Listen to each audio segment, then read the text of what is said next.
Too dark. No, it's 156. I can see that. Okay. Now look over here.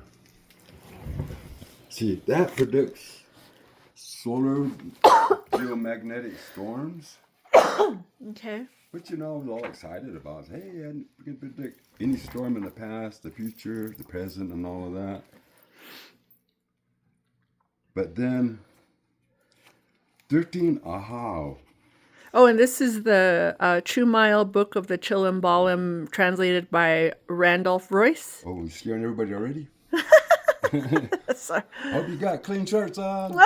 Because I didn't know she was Sorry. going to videotape this, but I'm trying to explain it to her, but she's ready to scare you now. Oh, gosh. Because I was trying to prepare for it's it. not live. I'm just recording. This is a pre-recording. Oh, okay, anyway. But I was saying, remember that 2027 on Carrington 13? Yeah. And it's over here. It Yep. relates to telling you what's going to happen in the next 11-year solar cycle. And what's 11 plus to 27? 20, 38, 39, the one read. Carrington 13. But if you go over here, 13 Ahau. 13 Ahau. 13 Ahau was when the Rainbringer died.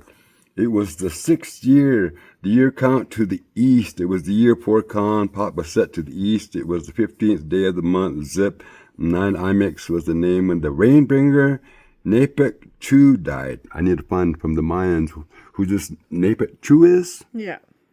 It was the year of our Lord, 158. I'm working with 156.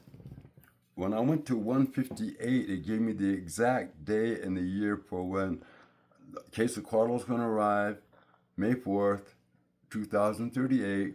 It also gave me July 6th, 2050, when God the Creator is going to arrive, or what they call forward movement. So the Red Messiah and then the Father. And that's why it was the year of our Lord. Look at that. And so that's when, in the year 158. And then look at that. And so 156. See, mine is 156 right there. Okay. So you have different codes you use to calculate events that are to occur. And the 156 is for geomagnetic storms.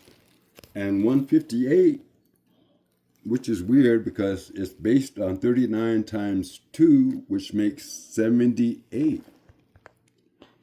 But the calculation for 158 is 39.5 times 2, which makes 158, which is one number up from our reality, or what I'm beginning to consider the divine reality.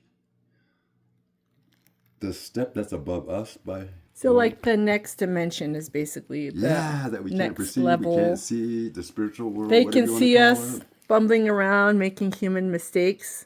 And this guy that said this was the it was the year of our Lord, 158, and number 2 over here.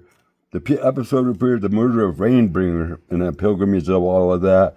And I think that the number 158 appears to be an error of the Maya compiler who did this. It is a code. Because when you go over to here. And this here is your 260-year cycles of civilizations? I don't know. Something. No, the green here is the Carrington events that are going to occur that made all the electricity go out and how they occurred in the past and to cause empires to collapse. You know who the death of Rainbringer is? You know what they're talking about? Who's that? There was no electricity, no energy grid to go down, so they didn't have nothing to worry about any of that. But the solar flare hit so hard, it evaporated most all the moisture in the atmosphere. And there was a 100-year drought. And it even affected here to Chaco. That was in 1300s, like 1375. Not just 13. Any green one is of where it hit. You could go that all the way from the Olmecs all the way up to us, all the way And up to the Spanish. The Carrington event is in here, oh, 1859. Right, I think it's right here. And what happened on the Carrington event? It's predicted that when that event happens, somebody loses power. Who lost power then? The native people up here of North America. Yeah, it's pretty accurate. But when I found this 158, which is a riddle, and I'm trying to figure out how to explain this, you know. holy cow! The Hokum Anasazi were in 1319, and that's when the drought was, the 75-year drought. That's what I'm trying to tell you. They went through this Carrington event and they tried out all the moisture in the atmosphere. And it took 100 years for the rain to come back. That's what they mean by Rainbringer died. Rainbringer died. Holy. What? I mean, literally, what does that mean? No rain. He was murdered, it It's said. like saying Chuck Moole is dead, you know? What's a ruck on getting a drop of rain for the next 100 years? And everybody had a... Well, anyway, back to that 158. Okay. See, here's this 158 on here. This is all my calculations. But 158 from my 156 to the 158. And then I'm using my technique at 12.9. And then it makes 2038, 0.2. Yeah, I took my 0.2 and it's divided by 364. Why 364? Because I have it set so to the annular star, the Pleiades, when it's directly overhead, because if I go 365, it'll shift off by a bit. Oh, so yeah. So you want it to stick to like 1 to 1 to 1 to 1 to 1 to 1 to 1 to 1 to 1 to 1. So you're doing the Indigenous 364. Yeah, for the annular star of the Pleiades. So that's why that's 364. But that 2 is taken from here, and you divide that, and it gives you these numbers. It's a big-ass number. But all you got to look for is the digits that repeat themselves. 3 digits that repeat themselves. And on this one, it was 0549. And then you go down here, 05. It's the first, The fifth month. month, May.